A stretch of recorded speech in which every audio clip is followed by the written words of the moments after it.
হিন্দুত্বের আগ্রাসনের ফল হচ্ছে গতকালকে রঘুনাথগঞ্জের এই অবস্থা। ইচ্ছা করে ওখানে যদি ইনস্টিগেট করা যায় সংখ্যালঘুদের, তাহলে সেটা গোটা রাজ্যে ছড়িয়ে দেওয়া যাবে, তাতে সন্ত্রস্ত করা যাবে সংখ্যাগুরু মানুষদের। তাহলে সংখ্যাগুরু ভোটটাকে মেরুকরণ করার যে প্রক্রিয়া, সেইটাতে আরো সফল হতে পারে বিজেপি। অন্যদিকে তৃণমূলের কাজটা হচ্ছে সংখ্যালঘুকে বলা যে আমি তোমার সাপোর্টে আছি।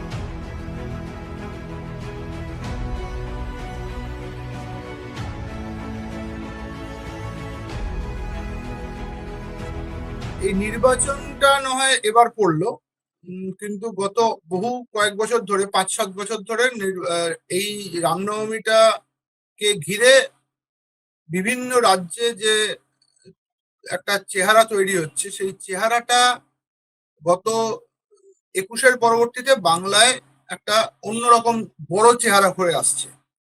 গত কয়েক বছর আগে আমার খেয়াল পড়ছে যে মুঙ্গেরের থেকে লোকজন, বিহার থেকে লোকজন, ঝাড়খণ্ড থেকে লোকজন পুরো ওই আসানসোল, ওই পুরো রিজিয়নটা জুড়ে তাণ্ডব চালিয়েছে। এই তাণ্ডবের বলি হয়েছিল, যতদূর আমার মনে পড়ে, সিবগাতুল্লাহ বলে একটি ছেলে, 19 বছরের একটি ছেলে, মাধ্যমিক পরীক্ষা দিয়েছিল, সেই অবস্থায় সে মারা গেছিল আসানসোলের একটি দাঙ্গায়। তখন বাবুল সুপ্রিয় ছিলেন বিজেপিতে, তারপরে বাবুল সুপ্রিয় চলে আসেন তৃণমূলে। কিন্তু আজকের পরিস্থিতিতে যে সমস্যাটা দেখা দিয়েছে, সেটা হচ্ছে যে সমস্ত রাজ্য জুড়ে দেখা গেল একটা গেরুয়া ধ্বজের তাণ্ডব। এই তাণ্ডবটা দেখে যেটা মনে হলো, সেটা হচ্ছে যে এটা যত না বেশি ধার্মিক উৎসব, অনেক বেশি রাজনৈতিক উৎসব। রাজনৈতিক ফায়দা তোলার লক্ষ্যে, একটা দৃশ্যগত একটা সন্ত্রাস সৃষ্টি করার লক্ষ্যে এই কাজটা করা হলো।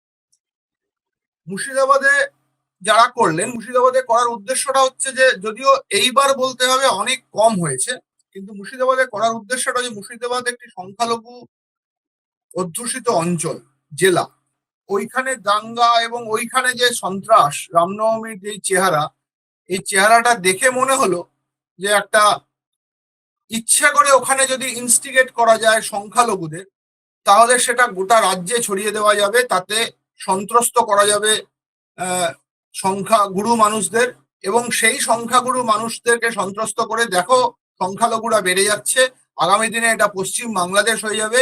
এই অবস্থায় যদি করা যায় এটা, তাহলে তারা রাজনৈতিক ফায়দা কারা পেতে পারে সেটা সহজেই অনুমেয়। বিজেপি চাইছে এই ন্যারেটিভটা সেট করতে যে সংখ্যালঘুরা মমতা ব্যানার্জির আমলে সুরক্ষিত, আগামী দিনে এটা বাংলাদেশের একটা বড় অংশ হিসাবে দেখা দেবে পশ্চিমবঙ্গটা।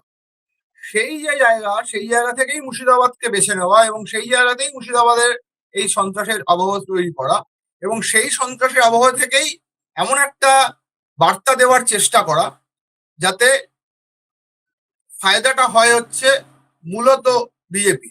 নির্বাচন আবহে রামনবমীর ধুম বিষয়টার থেকেও বেশি জরুরি রামনবমীর ধুম। এবার না, রামনবমী কখনোই বাঙালিদের উৎসব ছিল না।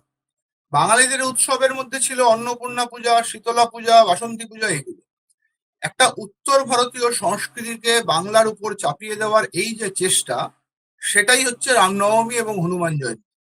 এবং এই ঘটনাচক্রে এবারের এই প্রক্রিয়াটি পড়েছে গত 25-26 এপ্রিল থেকে আগামী 25-26 মার্চ থেকে আগামী 2রা এপ্রিল, এরকম হনুমান জয়ন্তী হচ্ছে। আর চারিদিকে পশ্চিমবঙ্গ জুড়ে বানর সেনারা দাপাদাপি করে বেড়াচ্ছে। এই বানর সেনারা কারা? তারা হচ্ছে কিছু কম বয়সী মানুষ, যাদের হাতে টাকা এবং অস্ত্র এবং মদ দিয়ে ছেড়ে দেওয়া হয়েছে। কারা দিয়েছে, কি বৃত্তান্ত, সেটা সহজেই পরিষ্কার বোঝা যাচ্ছে যে একটা অংশ যারা চায় যে বাংলার মধ্যে অশান্তি তৈরি হোক, তারা এই কাজটি করছে। এবার বেছে নেওয়ার কারণ মুর্শিদাবাদ। মুর্শিদাবাদ একটি সংখ্যালঘু অধ্যুষিত অঞ্চল।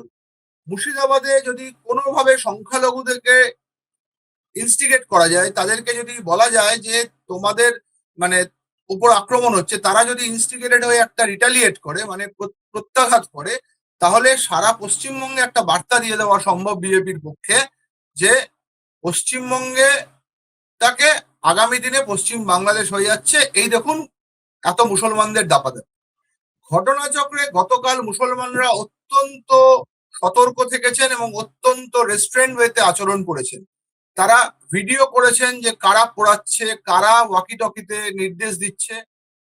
আজ থেকে কয়েক বছর আগে যখন আসানসোলে দাঙ্গা হয়েছিল, তখন আসানসোলে একটি মানুষ মারা যায়, একটি বাচ্চা ছেলে মারা যায়, তার নাম হচ্ছে সিবগাতুল্লাহ।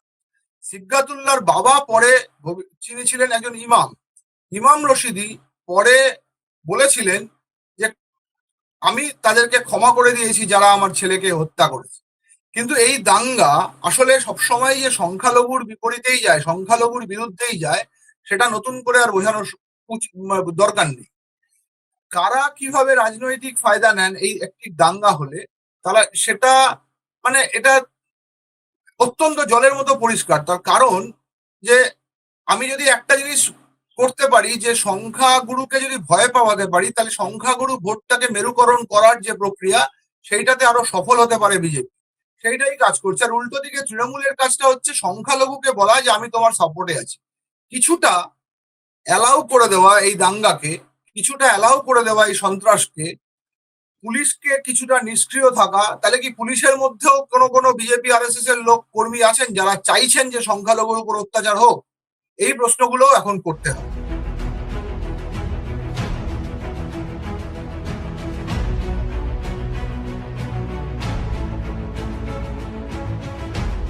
আইনের শাসন আছে কি নেই সেটা থেকেও মানে বড় কথা আপনি যেটা করে বলছেন, যে সেটা হচ্ছে কিংবা আমরা যারা দেখতে পাচ্ছি নাবালকদের হাতে অস্ত্র।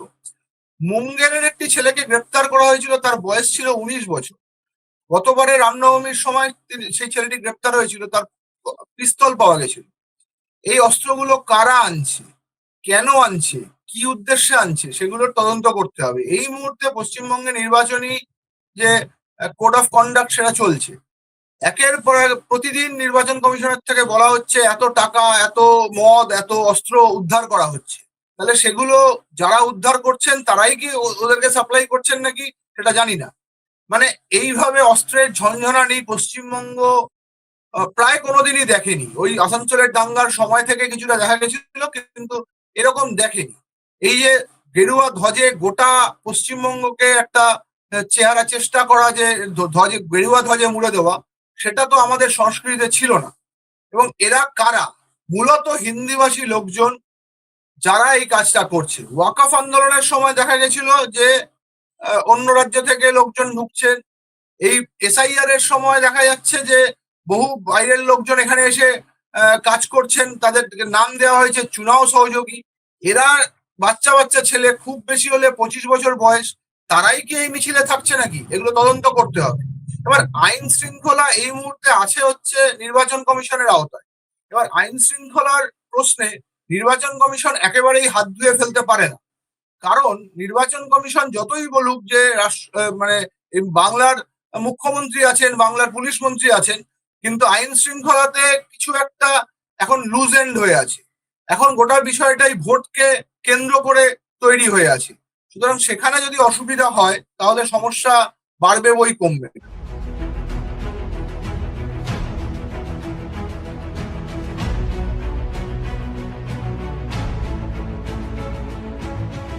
বোঝাই যাচ্ছে যে একটা দুটো ভিডিও এসছে। প্রথম ওরা মানে শুভেন্দু অধিকারী তার টুইটার হ্যান্ডেল এবং ফেসবুকে পোস্ট করেছেন যে গেরুয়া ধ্বজকে ফেলে দেওয়ার জন্য নাকি যে লোকজন উত্তেজিত হয়ে গেছে।